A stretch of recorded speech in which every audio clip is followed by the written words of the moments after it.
Autumn showers were rapping on the glass, and Celia was sitting on the floor, lazily petting Maeve's fur. "I guess we could go to the forest if it lets up in 5 minutes." The border collie huffed at the dreary weather outside. "I don't feel like it either, but it'd be good for us, huh?" Celia felt stupid trying to convince a dog to go on a walk. "We'll go. You'll get rid of some of your Zoom eyes. And I'll get out of my head a bit." She gave the dog a tight hug and got up to get ready. It had been 2 hours since Chase arrived home, and both Celia and Maeve weren't back from their walk. Those 2 liked hours of roaming, so normally it'd be fine. But the weather was getting rougher by the minute, and there was a moldy pot of one of Celia's concoctions on the stove. The rain had subsided into a fine drizzle. Celia didn't mind the damp weather. She liked when it matched the feeling in her brain. It's probably why autumn was her favorite. Maeve too livened up at the sight of her owner's lifted spirits and the freedom of the forest. Normally this would concern Chase. Even if everything was alright before, now there was a full-blown storm raging outside. But instead of worrying about his wife, he was turning from annoyed to angry. This is not how you mend things after you walk out on a fight. It seemed like the moss, forest floor, pine needles, everything in the forest was breathing in the autumn. And in Celia too, it felt like the air had dissolved some weight, squeezing her lungs. Maeve occasionally picked up and gnawed on fallen branches and brought them over to Celia in hopes of a good game of catch. Chase stared into the moldy pot long enough to start to feel vomit rising in his chest. Was this an angry prank from Celia? Was she sick again? Or was she still? He considered for a moment letting her deal with this mess herself. But then he looked outside again, where the wind was attempting to break down the tree in their backyard. The sight of the storm softened Chase. If Celia even manages to get home, she'll already have enough to deal with. So he threw the pot in the sink and started scrubbing. They had reached their regular turning point in the forest. An old fallen pine tree with a giant anthill at the roots. But while Celia felt a bit better, she still didn't feel like she was good enough to go back home yet. She looked to her left, and there was a curious path there. It almost looked like someone had carved a hole into a thick wall of trees and grown twigs around the edges.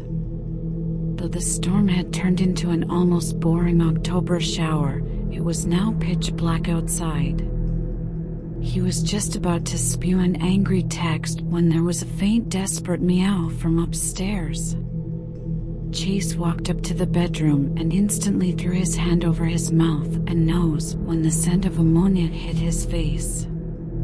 Miserable in the middle of the room was their cat Maurice. The pathetic little animal hurried past Chase and downstairs, where it greedily munched from its bowl. Celia got lazy during her episodes, but never like this. The room was full of at least 3 days' worth of cat shit, piss, and a small puddle of vomit. By the sound of the cat inhaling and almost throwing up the food again, it might as well had been a full week. It was when Chase was pulling his phone out to call the police when red and blue lights illuminated their walls. Celia and Maeve hesitated a bit before entering the path that resembled a child's attempt at a bird nest turned cave. But there was nowhere else to go, except for home, and Celia didn't feel like it yet. So she stepped over the path's edge and sked at Maeve, motioning her to come with her, and stopped standing there like a statue. The path path didn't go for as long as it looked like it would, and they soon found themselves in a pleasant meadow in the middle of the forest. Wow, I didn't know the forest went on for so long, Celia sighed and pulled a twig out of her hair. Come on, let's explore further. Chase stood by the stairs for a few seconds. For a few years now, he nursed a subconscious feeling in the back of his mind that told him that one day things would end just like this. Crossing the path and playing with Maeve in the newfound meadow felt like breaking ties completely with her latest episode.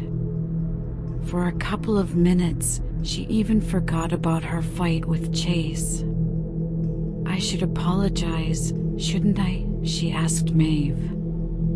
Blah, all right, I will. There was something bitter about apologizing for your own depression. But there was probably something bitter about watching your partner fester with mental disease too. Come, let's go a little further, see what else is hidden here before we go back. She motioned Maeve ahead. Outside there were 2 cars, 1 ambulance, and 1 police. Chase fell out of his trance when there were booming knocks on the front door. Celia and Maeve had walked about 2 more minutes when Maeve started stopping in her tracks. This started to bother Celia. Maeve always had to go first. She had to be in front of everybody. She always started walking on before someone could pass her. And what was with Celia having to almost beg Maeve to move along now? It was usually the border collie who'd hesitate to go home, who'd probably never stop the walk and go on a forever hike if it were up to her. They'd reached a small hill when Celia started to feel uncomfortable with this.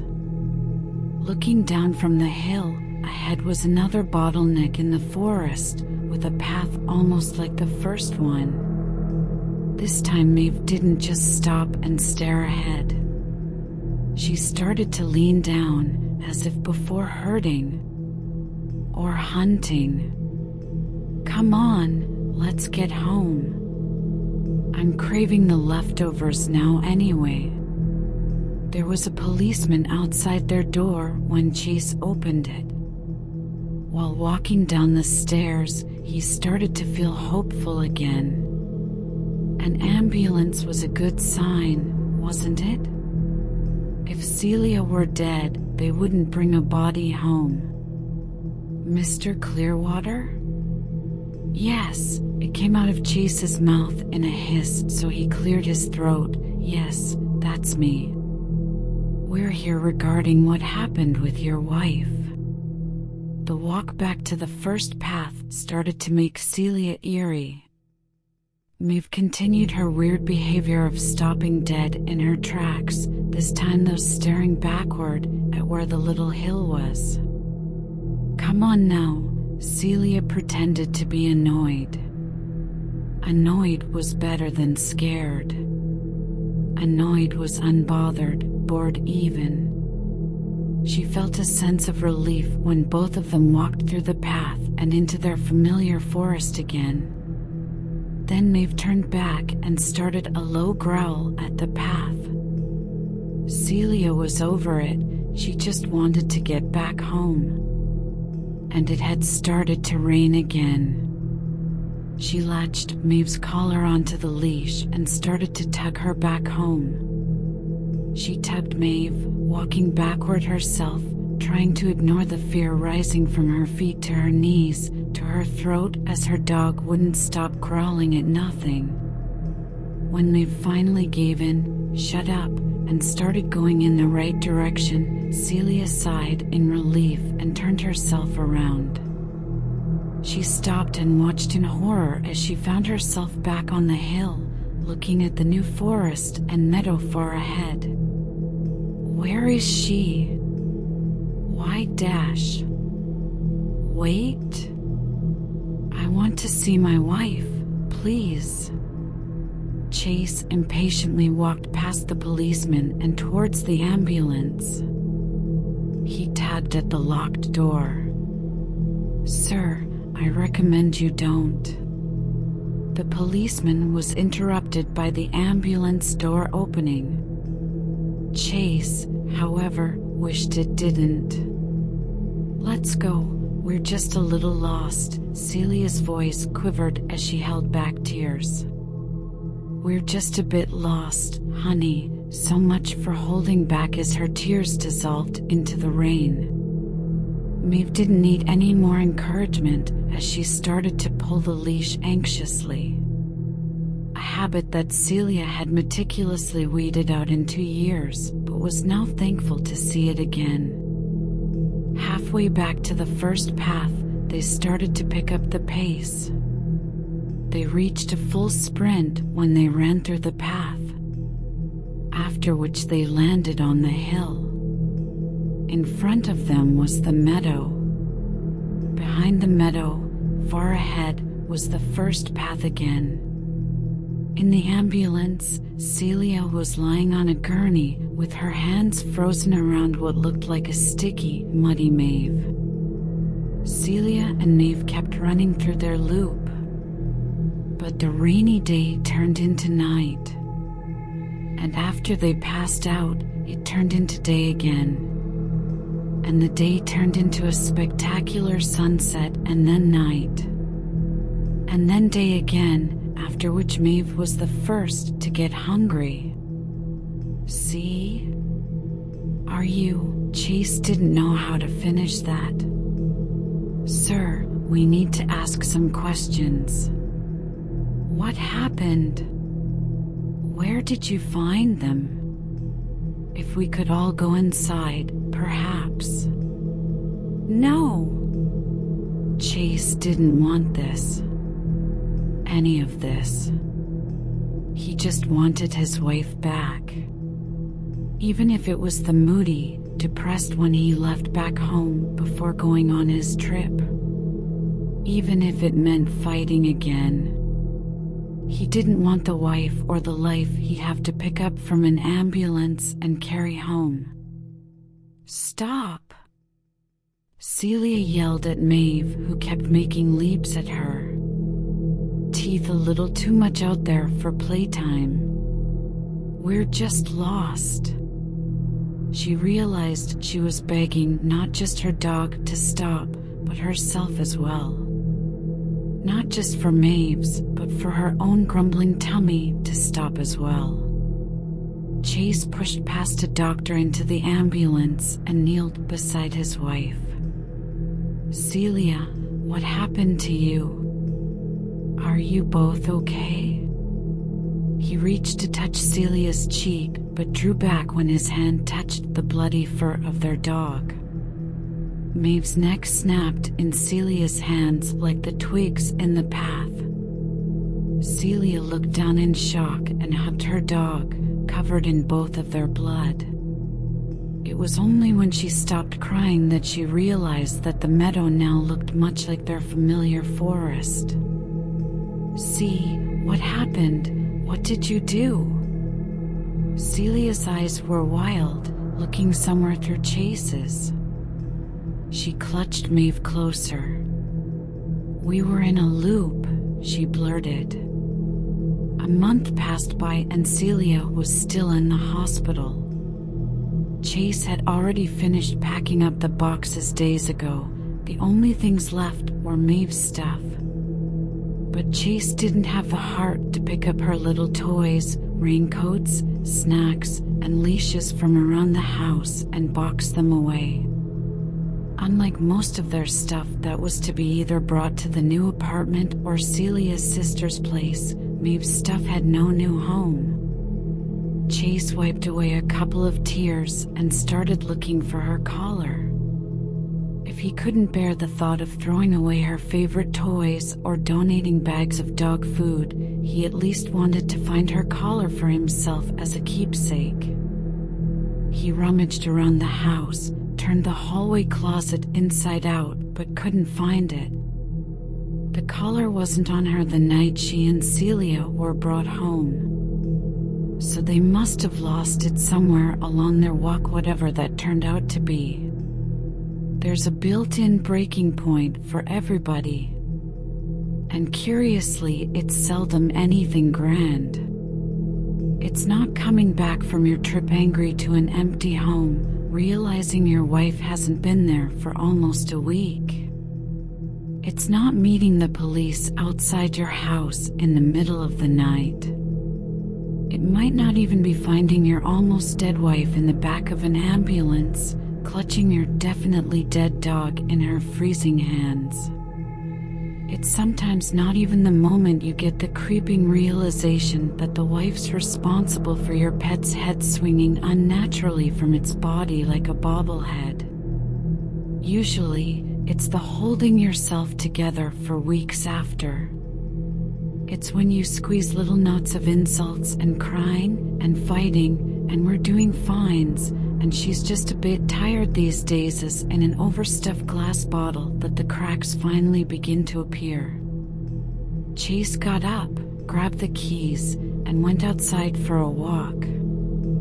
Maeve lay limp in Celia's arm as the primal scream in her began to brew.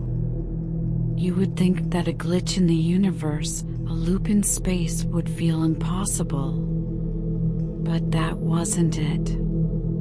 Chase walked outside of his home and into a trance, walking out of it in the middle of the forest. He aimlessly kicked around moss, stupidly still seeking out Maeve's collar. What really felt impossible was reality. The reality of a fallen down pine with a giant anthill sitting just there as always. As if waiting for Celia to pass it by and finally go back home like usual. Chase had walked for half an hour. Once he reached the anthill tree, he got the feeling that he should turn back home.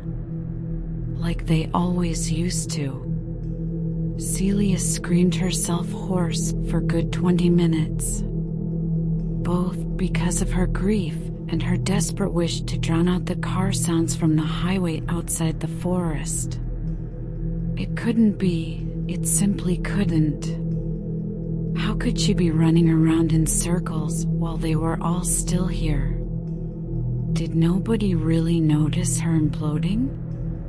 Chase was turning around when he saw the gleaming baby blue out of a pile of leaves and twigs. For just a few seconds, Celia thought her scream had an abnormal echo, repeating itself for way too long. But then the echo slowly grew louder. She realized the echo wasn't her own at all. Instead, they were sirens. He hoped it would turn out to be just litter. Just trash left in the forest by drunken teenagers or homeless people. But the closer he got, the more the baby blue took shape of Maeve's collar. She knew it could be help, but it didn't feel like it would be. So instead of calling out and walking towards the sound of people, she lay still. Arms wrapped around Maeve's body, clutching for the warmth leaving her dog's body. And just like being plucked from a bad dream, she was woken up into an even worse reality. It's strange how just a few "what happened here" made Celia wish she was back in the loop. The collar lay in the shade of a strange path, almost a hole in the forest. Chase leaned down and picked it up. Memories of the dog, of Celia hugging what no longer was their dog, crept up like bile. No, it was too soon to go back home now. Chase gave out a sigh and looked up at the darkened path. He took one more breath and entered.